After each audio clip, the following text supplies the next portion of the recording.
বিগত 15 বছরের যে স্বৈরাচারী একটা শাসন ছিল, সেই শাসনকে কাটিয়ে উঠে যে জুলাই বিপ্লবের পরে আমরা যে নতুন বাংলাদেশ পেয়েছি, এখানে আর আলাদা করে বলার প্রয়োজন পড়ে না যে আগে ভালো ছিলাম নাকি বর্তমানে ভালো আছে। দেশের যত রকম উন্নয়নের নাম করে তারা কি করেছে, বাইরের দেশে হচ্ছে তারা হচ্ছে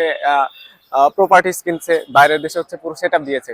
যেটা হচ্ছে কি বাংলাদেশের জনগণের মানুষের কাছে আপনার আপনার টাকায় আমার টাকায়, দেশের খেটে খাওয়া জনমানুষের টাকায় এই যে এত তো মানুষের হচ্ছে ভোটাধিকার সংগ্রহ, ভোটাধিকার হরণ, তারপর হচ্ছে তাদের বাক স্বাধীনতা হরণ, তাদের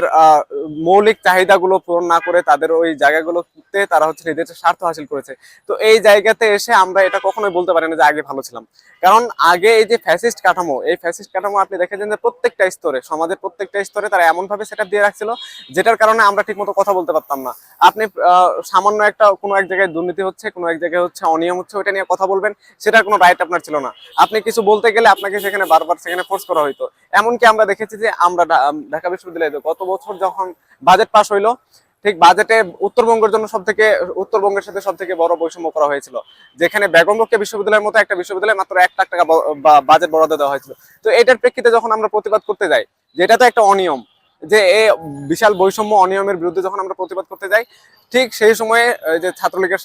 প্রেসিডেন্ট সাদ্দাম আমাদের হুমকি দেয় এবং কি বিভিন্ন ভাবে হচ্ছে আমাদেরকে এখানে হ্যারাস করে, যাতে করে আমরা এই প্রোগ্রামটাতে না যাই, যাতে করে আমরা এটার বিরুদ্ধে কোনো আওয়াজ না তুলি। শেষ পর্যন্ত তাকে হচ্ছে আমাদের ব্যানারের ছবি ছিঁড়ে ভিডিও করে পাঠানো লাগছিল।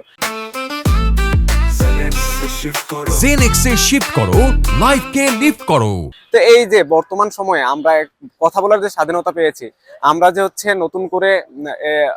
বাংলাদেশকে ঢেলে সাজানোর স্বাধীনতা পেয়েছি, তো এই জায়গা থেকে এসে আমরা হচ্ছে ওই কথাটা বলতে পারি না যে আগে আমরা ভালো ছিলাম। বরঞ্চ আমরা বর্তমান বাংলাদেশ যেটা পেয়েছি, এটাতে একটু যদি আমরা সবাই কোঅপারেট করি, সবার জায়গা থেকে যদি আমরা এগিয়ে আসি, তাহলে খুব সুন্দর একটা বাংলাদেশ পাবো, যেটা আমাদের সকলের চাওয়া, যেটা ছিল এই আন্দোলনে